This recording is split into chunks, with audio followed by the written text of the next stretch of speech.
சிறுநீரகம் செயலிழந்து விட்டது. அத மாத்தணும் அப்டின்னும்போது, பின்னாடி ஒரு தடவ எம்ஜிஆர் முதலமைச்சரா இருக்கும்போது போஸ்டர்ஸ் ரோட்ல லீலாவதிக்கு நன்றி. நீ சின்ன பொண்ணு, நீ எதுக்கு குடுத்த எனக்கு? நான் வயசானவன், நீ எதுக்கு எனக்கு குடுத்த? அப்படின்னு ரொம்ப எம்ஜிஆர் வருத்தப்பட்டுருக்காரு. கடவுள் கிருபையிலயும், எம்ஜிஆருடைய ஆசீர்வாதத்திலயும் அவங்க நல்ல நிறைவான வாழ்க்கை வாழ்ந்தாங்க. பிரேயர் எம்ஜிஆர மட்டும் காப்பாத்தல. எம்ஜிஆருக்கு கிட்னி குடுத்தவங்களையும்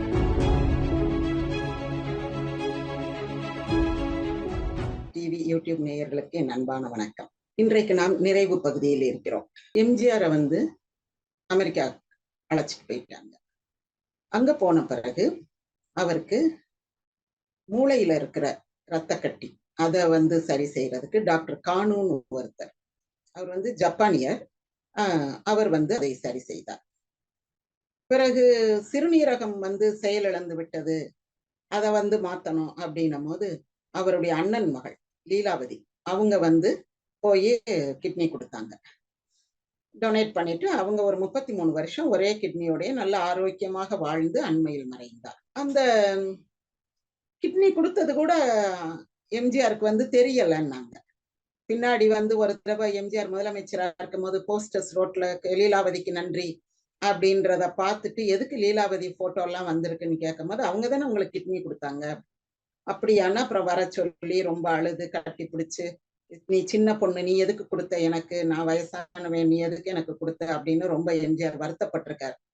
அதாவது நமக்கு தெரிஞ்சிருந்தா நம்ம வேண்டான்னு இருப்போம். வேண்டாமா, நீ வாழ போறவ பொண்ணு, வாழ்ற வயசு எனக்கு வேண்டாம் அப்படின்னு சொல்றது இயற்கை. ஆனா கடவுள் கிருபையிலையும் எம்ஜிஆருடைய ஆசீர்வாதத்திலையும் அவங்க நல்ல நிறைவான வாழ்க்கை வாழ்ந்தாங்க. அது ஒரு பெரிய பிளஸ்ஸிங். அதாவது பிரேயர்ன்றோம். அந்த பிரேயர் எம்ஜிஆரை மட்டும் காப்பாத்தல, எம்ஜிஆருக்கு கிட்னி கொடுத்தவங்களையும் காப்பாத்துச்சு. அடுத்தது அப்படி சுகமாகி அங்க இருந்து வந்தார். வந்த இங்க அவருக்கு நிறைய நோய் தொற்று ஏற்படும், அப்படி இப்படின்னு ஒரு கண்ணாடி கூண்டுல எல்லாம் வச்சு, இதுக்கு இடையில அவர் முதலமைச்சராகத்தான் இங்க வர்றாரு. ஏன்னா இங்க எலெக்ஷனுக்கு தயார்படுத்தணும் அப்படின்னும் போது, அப்போ எம்ஜிஆர் அங்க இருந்தே ஒரு விண்ணப்பம் விண்ணப்பிச்சு இங்க எலெக்ஷன்ல நிக்கலாம் அப்படின்னு அதுக்கு சில ஸ்பெஷல் பெர்மிஷன் எல்லாம் வாங்கி விண்ணப்பிச்சாங்க. மக்கள் ஆதரவு இருக்குது, மக்கள் நம்புறாங்க. ஆனா திமுக தரப்புலையும், அதுவும் டிஆர் எல்லாம் அந்த நேரம், அப்பா என்ன இது, எம்ஜிஆர் உயிரோட இல்ல, இது இப்படியாக்கும் இந்த போட்டோ, அப்படி இப்படின்னு என்னென்ன வகையில எதிர்ப்பு தெரிவிக்க முடியுமோ அத்தனை வகையிலையும் எம்ஜிஆர் வரமாட்டாரு, நம்பாதீங்க, ஓடாதீங்க அப்படின்னு சொன்னாங்க எலெக்ஷன்ல. அப்போ ஆர்.எம். வீரப்பன் நிறைய முயற்சி பண்ணி, அது வரைக்கும் ஜெயலலிதாவை விடக்கூடாது அரசியலுக்குள்ள அப்படின்லாம் வச்சிருந்தவங்க கடைசியில ஜெயலலிதாவை சுற்றுப்பயணம் போங்க அப்படின்ற அளவுக்கு வந்துட்டாங்க. முதல்ல ஜெயலலிதா கூட சுற்றுப்பயணம் போக கூடாதுன்னு எம்ஜிஆர் ஏற்கனவே ஜெயலலிதா கூட பாதுகாப்பாளரா தன் பாதுகாப்புக்கு தன்னுடைய பாதுகாமை காப்பாளர் ராமகிருஷ்ணன் அனுப்பியிருந்தார். அவரையும் மகாலிங்கத்தையும் கூப்பிட்டு, நீங்க போகக்கூடாது, உங்களுக்கு நாங்க ரூபா தர்றோம் அப்படின்னு இருக்காங்க. அவங்க இல்ல சின்னவர் சொல்லியிருக்காரு, நாங்க போவோம், அந்த அம்மா கிளம்புச்சுன்னா நாங்க கூட கிளம்பிடுவோம் அப்படின்ட்டு ஜெயலலிதாவுக்கு முழு பாதுகாப்பு கொடுத்தாங்க. இத அவங்க பின்னாடி எம்ஜிஆர்ட்ட சொல்லும் போது எம்ஜிஆர் பாராட்டி, நல்லது நீ போனது அப்படின்ட்டு எம்ஜிஆர் அவங்களுக்கு பணம் கொடுத்திருக்காரு. 2 பேருக்கு ஆளுக்கு 10,000 ரூபாய் கொடுத்திருக்காரு. அப்படி எம்ஜிஆர் பேச்சத்தான் அவங்க கேட்பாங்க, அவருடைய மெய்காப்பாளர்கள். ஜெயலலிதா கூட போங்கன்னு உடனே போயிட்டாங்க. ஏன்னா முன்னாடியே அவர் ஃபர்ஸ்ட் டைம் ஜெயலலிதாவை அனுப்பும் போதே சொன்னாரு, எனக்கு எப்படி பாதுகாப்பு கொடுப்பீங்களோ அதே மாதிரி கொடுக்கணும்னாரு. கடைசி வரைக்கும் அவங்க அந்த பாதுகாப்பு கொடுத்தாங்க.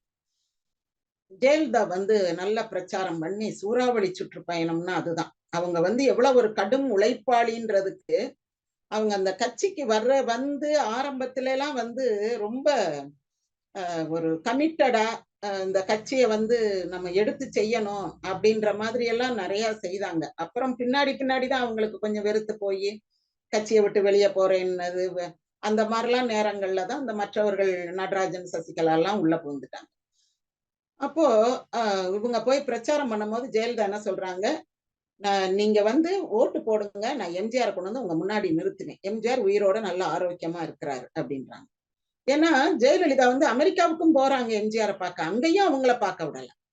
அந்த நேரம் அந்த மூத்த அமைச்சர்கள் ஒரு கூட்டம் இருந்துகிட்டு ஜெயலலிதாவுக்கு பயங்கர டார்ச்சர் கொடுத்தாங்க. இருந்தாலும் ஜெயலலிதா ஃபைட் பண்ணி தான் வந்தாங்க. பின்னாடி அந்த அம்மா A1 ஆச்சு, B1 ஆச்சுன்றதெல்லாம் வேற கதை. அது வேற. ஆனா அதுக்கு முன்னாடி அந்த அம்மா மாதிரி ஒரு ஒரு கில்லர் இன்ஸ்டிங்டோட ஃபைட் பண்ண ஒரு லேடி வந்து பார்க்க முடியாது. அப்படி தனி நபரா இருந்து போராடி வந்தாங்க. அதனாலதான் அவங்க சொல்லுவாங்க, எனக்கு கட்சியை ஒன்னும் தங்கத்தட்டுல வச்சு கொடுக்கல, நான் போராடி பெற்றேன் அப்படின்னு அவங்க பேட்டியில சொல்றது வந்து முக்காலும் உண்மை. முழுக்க முழுக்க பிரச்சாரம் செய்தாங்க. இதுக்கு அடுத்தபடியாக ஜெயலலிதாவுக்கு நல்ல கூட்டம், எம்ஜிஆருக்கு வந்த மாதிரியே நல்ல கூட்டம். ஜெயலலிதாவை பார்க்க வந்த கூட்டம் ஒரு பக்கம் இருந்தாலும் அந்த அம்மாவுடைய அந்த ஆளுமை, அந்த துணிவு, அவங்களுடைய பேச்சு, அது எல்லாமே மக்கள் வந்து நம்புனாங்க, ரசிச்சாங்க. ஒரு சினிமாக்காரங்கன்னு பார்த்துட்டு போகல. இந்த அம்மா சொல்றதெல்லாம் உண்மை அப்படின்னு எம்ஜிஆருக்கு அடுத்தபடியாக அந்த அம்மாவை வந்து நம்புனாங்க. அப்புறம் அதே நேரத்துல வந்து கலைஞருடைய பிரச்சாரம் வந்து ரொம்ப கெடுபடியா இருக்கு. அப்புறம் அவரும் பிரார்த்தனை பலிக்கும் என்றால் நானும் பிரார்த்திக்கிறேன்ற அளவுக்கு வந்துட்டாரு. அது இதுக்கு முன்னாடியே நான் சொல்லியிருக்கேன். நான் கடல்ல தூக்கி போட்டா இப்படி வருவேன், அப்படி வருவேன்லாம் சொன்னாரு. நிறைய அந்த மாதிரி ஓமைகள்லாம் சொல்லி பேசினாரு. ஆனா வந்து அவர் எப்படி இருக்கிறார் எம்ஜிஆர் அங்கன்னு ஒரு வீடியோ ஷூட் பண்ணாங்க. அதுக்கு நல்ல எஃபெக்ட் இருந்துச்சு. அவர் பேப்பர் படிக்கிறது, ஜானகி அம்மா அவருக்கு சாப்பாடு ஊட்டுறது, அவர் சிரிக்கிறது, அந்த மாதிரி இதெல்லாம் கொண்டு வந்து அந்த வீடியோ ஊருக்கு ஊர் போட்டாங்க. அப்ப நாங்கெல்லாம் அந்த தல்லாகுளம் பெருமாள் கோயில் போர்ட்டல்ல வந்து அந்த வீடியோ போட்டு போய் பார்த்தோம்.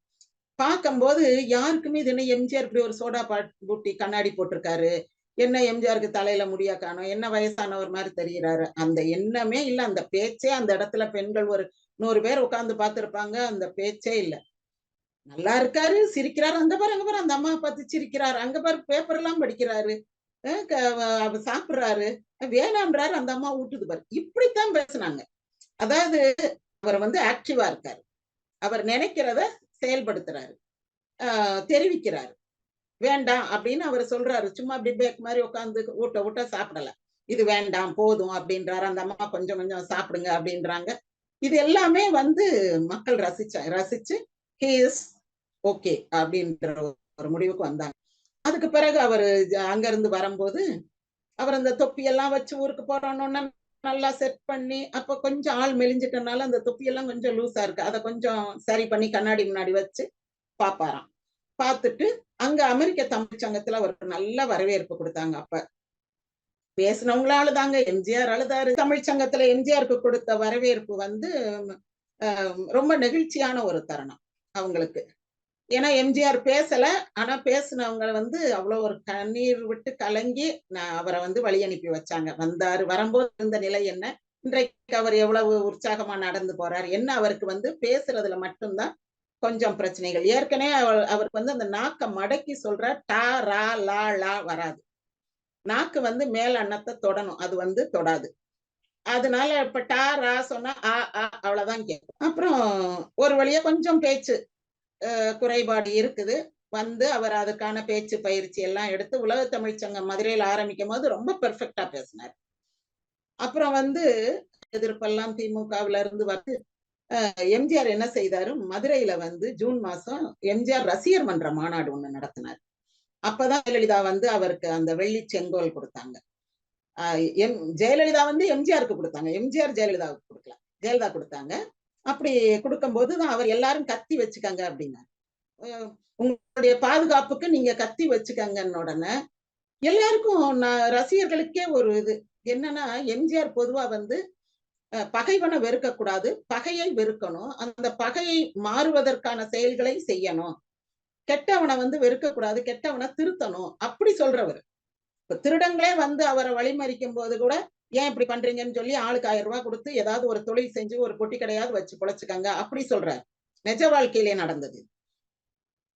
அப்ப இப்படி சொன்ன உடனே கேக்குறாங்க, என்னது எனக்கு பேச தெரியாதுன்னாங்கல்ல, இப்ப எல்லாரும் நான் பேசினேன்றதை ஒத்துக்கிட்டு எல்லாரும் அதை பற்றி டிஸ்கஸ் பண்றாங்கல்ல அப்படின்றாரு. அந்த அளவுக்கு அவர் வந்து அப்போ ரொம்ப ஆக்டிவா இருந்தாரு. அவருடைய ரசிகர் மன்றங்கள் இன்றைக்கும் ஆக்டிவா இருக்கு. அதுதான் அவர் விஷயத்துல ரொம்ப பாராட்ட வேண்டியது. உலகத்திலே வேற யாருக்குமே இல்லாத பெருமை எம்ஜிஆருக்கு இருக்குன்னா, இன்றைக்கும் அவருடைய ரசிகர் மன்றங்கள் ஆக்டிவா இருந்து பல சமூக நல பணிகளில் ஈடுபட்டு வருகிறார்கள். அதுதான் முக்கியம். சும்மா சினிமா பாக்குறது, விசில் அடிக்கிறது இல்ல. சமூக நலப்பணிகள் எப்ப தீ விபத்து ஏற்பட்டாலும், வெள்ளம் வந்தாலும், அல்லது சம்மர் வந்தாலும் சரி, வின்டர் வந்தாலும் குழந்தைகளுக்கு வேண்டியது செய்யறது, பெண்களுக்கு வேண்டியது செய்யறது, அன்னதானம் செய்யறது, இப்படி தொடர்ந்து அவர்கள் பல நல்ல சமூக நலப்பணிகளில் ஈடுபட்டு வருகிறார்கள். அப்புறம் ஒரு 2 அப்போ இங்க வந்து கிட்னி டிரான்ஸ்பிளான்ட் ஆகி வந்த உடனே அதுக்கு பிறகு நிறைய மெடிசின் எடுக்கணும். ஏன்னா ஒரு அதர் கிட்னின்றது வந்து ஒரு எக்ஸ்டர்னல் ஆப்ஜெக்ட். அதை உடம்பு ஏத்துக்காது, அதை மறுத்து வெளியே தள்ளிக்கிட்டே இருக்கும். அப்போ ஒயிட் பிளட் கார்பசல்ஸ் வந்து அதிகமாகிக்கிட்டே இருக்கும். அப்போ சில மெடிசின்ஸ் எடுக்கணும். அதை எம்ஜிஆர் என்ன செய்யறாரு, தமிழ்நாடு முழுக்க யாரா இருந்தாலும் ஏழையோ பணக்காரனோ அவங்களுக்கு வந்து கிட்னி டிரான்ஸ்பிளான்ட் பண்ணியிருந்தா அந்த அதுக்கு பின்னாடி எடுக்கக்கூடிய மெடிசின்ஸ் எல்லாமே ஃப்ரீ, கவர்மெண்ட் ஹாஸ்பிட்டல்ல வந்து வாங்கிக்கலாம். அந்த பேஷண்டே வரணும்ல, யாராவது ஒருத்தவங்க ஒரு கார்டு போட்டு கொடுப்பாங்க, அதை கொடுத்து வாங்கிக்கலாம். இப்போ மதுரை காமராஜ் யூனிவர்சிட்டியில ஒரு ப்ரொஃபசர் இருந்தாரு, அதர் ஸ்டேட்டை சேர்ந்தவர். அவங்க மிஸ்ஸஸ்க்கு வந்து இந்த மாதிரி பண்ணியிருந்தாங்க. அப்போ அவங்களுக்குரிய மெடிசின்ஸ் வந்து அந்த டிரைவர் போய் அந்த கார்டை கொடுத்து மதுரையில பெரிய ஆஸ்பத்திரியில வாங்கிட்டு வருவார். அதாவது கிட்னி டிரான்ஸ்பிளான்ட் பண்றதே ரொம்ப எக்ஸ்பென்சிவ். அதுக்கடுத்து தொடர்ந்து அவங்க உயிரோட இருக்கிற வரைக்கும் அந்த மெடிசின் எடுக்கணும்னும் போது அப்ப வந்து அவங்களால அது முடியாது, நிறைய பேரால முடியாது. அப்ப எம்ஜிஆர் என்ன பண்றாரு, அந்த மெடிசின்ஸ் பணக்காரங்களை யாரா இருந்தாலும் வாங்கிக்கங்க அப்படின்னு ஜிஹெச்ல வச்சு கொடுக்குறாரு. அதற்கு பிறகு அவர் அந்த பேச முடியாததாக பள்ளிக்கூடம் ஆரம்பிக்கிறதுக்கான இடங்கள்லாம் அந்த உயில்லாம் எழுதினார் மாற்றி. முதல்ல வந்து அது வெறும் அனாதை ஆசிரமமா இருக்கணும், ராமாவரம் தோட்டம் என்று எழுதியவர் மறு உயில்ல வந்து அப்படி பொதுவா எழுதாம இது வந்து இந்த வாய் பேச முடியாத காது கேளாத பிள்ளைகளுக்கான ஒரு தொழில் பயிற்சி கல்வி எல்லாம் கொடுக்கக்கூடிய இடமாக இருக்கணும்னு எழுதினாரு. அதை இப்ப லதா ராஜேந்திரன் வச்சு நடத்திக்கிட்டு இருக்காங்க. அடுத்து வந்து அப்புறம் ஒரு நாள் அவருக்கு கொஞ்சம் முடியாம போகுது, ஹாஸ்பிட்டல் போலாமான்றாங்க, அவருக்கு பல்ஸ் டவுன் ஆகுது. அதுக்கு முன்னாடிதான் ராஜீவ் காந்தியோட அவர் வர்றாரு, வந்து அவர் நேருடைய சிலை திறந்து வைக்கிறார். திறந்து வைக்கும் போது உங்களுக்கு முடியலைன்னா நீங்க வேற ஒரு ஆளை டெப்யூட்டி சீஃப் மினிஸ்டரா போடலாமே அப்படின்ற ராஜீவ் காந்தி ஒரு சஜஷன் சொல்றாரு. அது வந்து ஜெயலலிதாவுடைய தூண்டுதலின் பேர்ல தான் ராஜீவ் காந்தி அப்படி பேசினாரு அப்படின்னும் போது எம்ஜிஆருக்கு அது கொஞ்சம் வருத்தமா இருக்கு. நமக்கு முடியலைன்னு ஏன் இப்படி சொல்றாங்க அப்படின்னு நினைக்கிறாரு. அப்புறம் கொஞ்ச நாள் கழிச்சு அப்புறம் என்ன ஆகுது, இவருடைய இந்த சொந்தக்காரங்க நிறைய பேர் அரசியல்ல வந்து நான் எம்ஜிஆருக்கு சொந்தக்காரன், நான் எம்ஜிஆருக்கு சொந்தக்காரன், சொந்தக்காரங்க அல்லாதவங்க எல்லாம் வருவாங்க. எங்க வீட்டு பக்கத்துல 2 பேர் தெரிவாங்க, இந்த ரியல் எஸ்டேட் பிசினஸ் பண்றேன்னு கேட்டா எம்ஜிஆருக்கு சொந்தக்காரங்க மலையாளிஸ். ஆனா உண்மைக்குமே எம்ஜிஆர் எந்த மலையாளியும் என் சொந்தக்காரங்கன்னு சொன்னதெல்லாம் கிடையாது. அப்புறம் வந்து இந்த மூத்த அமைச்சர்களுடைய கெடுபிடி, ஜெயலலிதாவை உள்ள விட பண்ணது, ஜெயலலிதா சண்டை போட்டு வர்றது, அப்புறம் இவங்க 2 பேருடைய அந்த ஒரு கிளாஷ் வந்து அவருக்கு ஒரு பெரிய மண்டையடிதான். இதுக்கிடையில வந்து மூத்த அதிகாரிகள் சிலர் வந்து அவர்கிட்ட வந்து கையெழுத்து வாங்க வரும்போது இது வந்து சரியா தவறா, இதுக்கு போடலாமா வேண்டாமான்னு நினைக்கிற தருணங்கள்ல எம்ஜிஆர் வந்து தர்மப்படி செய்யுங்கள், தர்மத்தின்படி பின்பற்றுங்கள்னு எழுதி கையெழுத்து போட்டதாகலாம் நமக்கு தெரிய வருது விஷயங்கள். இந்த மாதிரி அவர் நிறைய சிக்கல்களை சந்திக்கிறார். நேரடியா வந்து மக்கள் மத்தியில இருந்து மக்கள்கிட்ட மனு வாங்கி அவங்களுக்கு வேண்டியதை செய்யறார். அப்புறம் வந்து தனக்கு வேண்டியவர்கள் அதாவது தன்னை சூழ்ந்து இருப்பவர்கள், தன்னுடைய அலுவலகத்துல இருக்கிறவங்க எல்லாரையும் வரிசையா வர சொல்லி, வீட்டுல இருக்கிறவங்க வேலைக்காரங்க உங்களுக்கு என்ன வேணும், உங்களுக்கு என்ன வேணும்னு எல்லாருக்கும் கேட்டு கேட்டு செய்யறாரு. அவருக்கு நம்ம இருக்க போறது கொஞ்ச நாள், அதுக்கு முன்னாடி எல்லாருக்கும் நம்ம செஞ்சிருவோம், யாருக்கும் எதுவும் செய்யலன்னு இருக்கக்கூடாது. என்னமோ இவர் அவங்ககிட்ட கடன் பட்டிருக்கிற மாதிரி, எப்படி ஒரு நல்ல உள்ளம் பாருங்க. அந்த மாதிரி செய்த பிறகு ஒரு நாள் வந்து அவருக்கு பல்ஸ் டவுன் ஆகி அவர் மறைந்து விடுகிறார். அதன் பிறகு என்ன ஆகுது, ஜானகி அம்மாவை அதிமுகவுடைய தலைவராக கொண்டு வர்றாங்க. கொண்டு வரும்போது அந்த பதவி அப்படியே இவருடைய பீரியடை எக்ஸ்டெண்ட் பண்ணி கொண்டு வர்றாங்க. கொண்டு வரும்போது எம்ஜிஆருக்கு வந்து பாரத ரத்னா அப்படின்ற அவார்டும் கொடுக்குறாங்க. அது வந்து 2 பேர் ஷேர் பண்றாங்க. அப்ப எதுக்காகனா இந்தியாவுக்கும் இலங்கைக்கும் இடையில் ஒரு ஒற்றுமை நிலவுவதற்காக பாடுபட்ட ஒரு டிப்ளமேட்டிக் லீடர். அந்த அடிப்படையில வந்து அவருக்கு கொடுத்தாங்க. அந்த மாதிரி வாங்கினவங்க வேற யாரும் கிடையாது. அந்த காரணத்திற்காக 2 நாடுகளுடைய நட்புறவுக்காக அப்படி அவருக்கு கொடுக்குறாங்க. கொடுத்துட்டு ஆனா அந்த அதே காங்கிரஸ் கட்சி வந்து இவங்க ஜானகி அம்மாவுடைய ஆட்சி தொடர்வதற்கு சப்போர்ட் பண்ணல, எதிர்ப்பும் தெரிவிக்கல, நடுநிலையில இருந்துருவாங்க. அப்புறம் திமுக வந்து எதிர்ப்பு தெரிவிக்கிறாங்க. கட்சி வேற அப்ப 2 பிரிவு ஆயிருது. ஜெயலலிதா பக்கம் ஒரு குரூப் ஆஃப் பீப்புள் சேர்ந்துடுறாங்க, மீதி பேரு ஜானகி கூட இருக்காங்க. ஜானகி அம்மா வந்து எம்ஜிஆர் இறந்த பிறகு சில ஃபைல்ஸ் எல்லாம் ஜானகி அம்மா சைன் பண்றாங்க. எம்ஜிஆர் கையெழுத்து போடாம வச்சிருந்த நிறைய ஃபைல்ஸ் வந்து ஜானகி அம்மா சைன் பண்றாங்க. அதுலதான் அந்த ஏழை குழந்தைகளுக்கு செருப்பு போடுறது, செருப்பு கவர்மெண்டே வாங்கி கொடுக்குற அந்த ஒரு ஸ்கீம் எல்லாம் அவங்க கையெழுத்து போட்டு அவங்க ஆரம்பிச்சு வைக்கிறாங்க. அதுக்கு அவங்களுடைய பதவிக்காலம் 28 நாட்களோட முடிஞ்சிருது.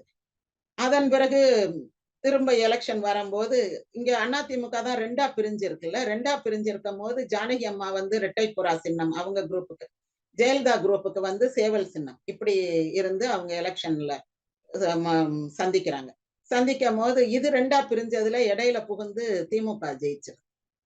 திமுக ஜெயிச்சு வந்த பிறகு அப்புறம் அதிமுக மூத்த தலைவர்கள் எல்லாம் கூடி பேசுறாங்க. இப்படி நம்ம இரண்டாக இருக்கக்கூடாது, இருக்கிறது நல்லது இல்ல, நம்ம வந்து எதிரிக்கு இடம் கொடுத்த மாதிரி ஆயிருது. திமுக எப்ப ஜெயிச்சாலும் அது அதிமுக மேல ஒரு அதிருப்தி இருக்கும் போதுதான் திமுக ஜெயிக்கும். அதுக்கு அதிமுக வர்றதுக்கு முன்னாடி எப்படி ஜெயிச்சுச்சுன்னா, அப்ப வந்து எம்ஜிஆருடைய சப்போர்ட், எம்ஜிஆருடைய எலெக்ஷன். ஒரு தடவை எம்ஜிஆர் குண்டுபட்டு கிடந்தாரு, அந்த அனுதாப ஓட்டுல ஜெயிச்சாங்க. அடுத்த தடவை எம்ஜிஆரே வந்து கலைஞரோட சேர்ந்து 71ல பிரச்சாரம் பண்ணாரு, அப்போ ஜெயிச்சாங்க. மற்றபடி திமுக வந்து தன்னுடைய தனிப்பெரும் செல்வாக்கால எப்பவுமே ஜெயிச்சது கிடையாது. ஏதாவது ஊரு 2 பட்டா கூத்தாடிக்கு கொண்டாட்டம்ன மாதிரி அதிமுகவுல வந்து ஒரு பிரிவினையோ பிளவோ அல்லது ஒரு அதிருப்தியோ மக்களுக்கு ஏற்பட்டால் அந்த நேரங்கள்ல திமுக அடிச்சு மேல வந்துரும்.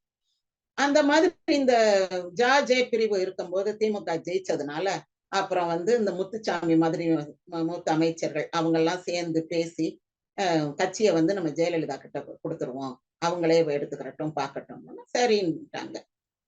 அப்புறம் ஜெயலலிதாவே அந்த கட்சியை எடுத்து நடத்தி ரொம்ப எம்ஜிஆரை விட நிறைய எதிர்ப்புகளை சந்திச்சாங்க. ரொம்ப சின்ன வயசுலதான் வந்தாங்க, 40-42 வயசுல என்னமோ வர்றாங்க. வந்து நிறைய எதிர்ப்புகள், நிறைய தோல்வி. எம்ஜிஆர் எல்லாம் அப்படி தோக்காம அட்டஸ்ட்ரச்சு ஜெயிச்சுக்கிட்டே இருந்தாரு. அவங்களுக்கு அப்படி ஒரு கான்சிக்யூட்டிவ் வெற்றி எப்ப கிடைச்சதுன்னா அவங்க சாகும் போதுதான். அது வரைக்கும் ஜெயிக்க தோக்க, அதாவது 2001ல ஜெயிச்சாங்க, 6ல தோத்துட்டாங்க, 11ல ஜெயிச்சாங்க, அப்புறம் 91ல இருந்து 91 அப்புறம் 96ல தோத்தாங்க, அப்புறம் 2001ல ஜெயிச்சாங்க, 2006ல தோத்தாங்க, அதுக்கு பிறகு 2011ல ஜெயிச்சுட்டு 16லும் ஜெயிச்சாங்க பாருங்க. அதுக்கு அடுத்து அவங்க காலமும் முடிஞ்சு போச்சு. அதன் பிறகு இப்ப வந்து இபிஎஸ் ஓபிஎஸ் அவங்களுடைய இதுல எடப்பாடி பழனிசாமி அந்த பீரியட முடிச்சாரு. இப்ப வந்து இன்னும் அதிமுக நல்ல ஒரு வலுவான கட்சியாகத்தான் இருந்து கொண்டிருக்கிறது. அதுல வந்து மாற்று கருத்துக்கு இடமே இல்லை. அது வலுவா இருக்க போய் தானே ஒரு மத்திய அரசுல இருக்கக்கூடிய கட்சி அதோட கூட்டு சேர்றேன்ட்டு வந்து நிக்கிறாங்க. ஆனா வந்து ஜாதி பேதம் இல்லாத ஒரு கட்சியாக தொடங்கப்பட்ட அதிமுக வந்து ஒரு வலதுசாரி கட்சியாக இருக்கக்கூடிய, ஒரு மதவாத கட்சியாக இருக்கக்கூடிய பிஜேபி கூட சேர்றது வந்து நிறைய அதிமுக தொண்டர்களுக்கு ஒரு அதிருப்தி இருக்குது. ஆனா காலத்தின் கையில தான் அதனுடைய பதில் இருக்குது, எப்படி இருக்கும் அப்படின்ட்டு. பட் வந்து மரம் அப்படின்னும் போது அதனுடைய வேர் வந்து பூமிக்கடியில இருக்கும், அது ஸ்ட்ராங்கா இருக்கும், அது ஸ்ட்ராங்கா இருக்கணும். மேல இருக்க கிளைகள் அப்படின்றது வந்து வெட்டி போட்டாலும் பரவாயில்ல, அது மீண்டும் கிளைத்து விடும். அது மாதிரி அதிமுக என்ற ஒரு கட்சி, ஒரு பெரிய மரம் வந்து ஜெயலலிதா இருக்கும்போது 52% வாக்குகள் பெற்ற ஒரு கட்சி. கடைசியா வந்து ஒரு பை எலெக்ஷன்ல 52% வாக்குகள். அப்படியெல்லாம் ஒரு மாநில கட்சி எங்கேயுமே கிடையாது. அது வந்து ஒரு அனைத்து இந்திய கட்சியாக ஜெயலலிதா டெவலப் பண்ணி இருக்கணும். அவங்க அதை செய்யாம விட்டதனுடைய பலன் இப்ப வந்து அனுபவிக்கிறோம். அப்போ அந்த கிளைகள்ன்ற மாதிரி இருக்கக்கூடியவர்கள் தான் இன்றைக்கு இருக்கக்கூடிய 2ஆம் கட்ட தலைவர்களோ எம்எல்ஏயோ எம்பியோ அவங்க எல்லாரும். அந்த கிளைகள் எல்லாம் வெட்டப்பட்டாலும் கூட அந்த தொண்டர் பலம் என்ற வேர் ஆழமாக ஊடுருவி நல்ல அந்த மரத்தை, அந்த கட்சியை இறுக பிடிச்சுக்கிட்டு இருக்கிறனால திரும்ப அது தளிர்த்து பூத்து காய்த்து கனிந்து நல்ல ஒரு உள்ளூர் பழமரம் மாதிரி எல்லாருக்கும் பலன் தரக்கூடிய ஒரு மரமாக, ஒரு கட்சியாக அது இருக்கும் என்பதில் ஐயமில்லை. இந்த வழியில அண்ணா முதல் அதிமுக வரை இன்றைக்கு இருக்கக்கூடிய நிலை வரை ஓரளவு நம்ம பார்த்திருக்கிறோம். இத்துடன் நிறைவு செய்து கொள்வோம். மீண்டும் சந்திப்போம். நன்றி, வணக்கம். இந்த காலத்து இளைஞர்கள் வந்து பழைய விஷயங்களை, இப்போ நம்ம சரித்திரம் படிக்கிற மாதிரி நம்முடைய பழைய நம்ம நாட்டில் நடந்தது, தலைவர்கள் எப்படி எப்படி வந்து ஆட்சி செஞ்சாங்க, என்னென்ன சாதுரியத்தை பயன்படுத்தினாங்க அப்படிங்கிறத இந்த காலத்து இளைஞர்கள் வந்து தெரிந்து கொள்ள வேண்டும் அப்படிங்கிற ஒரு எண்ணத்தில் தான் வந்து எம்ஜிஆரை பற்றிய சில சுவையான தகவல்களை நம்ம சொல்றோம். அதிமுகவின் 50 ஆண்டு கால வரலாற்றில் சிறப்பு சேர்க்கும் விதமாக எம்ஜிஆரின் அரசியல் பயணம், அண்ணா முதல் அதிமுக வரை வரலாற்று தொடர் ஒவ்வொரு திங்கள் மற்றும் வியாழன் மாலை 5 மணிக்கு உங்கள் எம்ஜிஆர் டிவி யூடியூப் சேனலில் பதிவேற்றப்படும். காணத் தவறாதீர்கள். சேனலை சப்ஸ்கிரைப் பண்ணிட்டீங்களா? பண்ணலனா மறக்காம சப்ஸ்கிரைப் பண்ணுங்க. சப்ஸ்கிரைப் பட்டனையும் பெல் ஐகானையும் உடனடியாக கிளிக் பண்ணுங்க.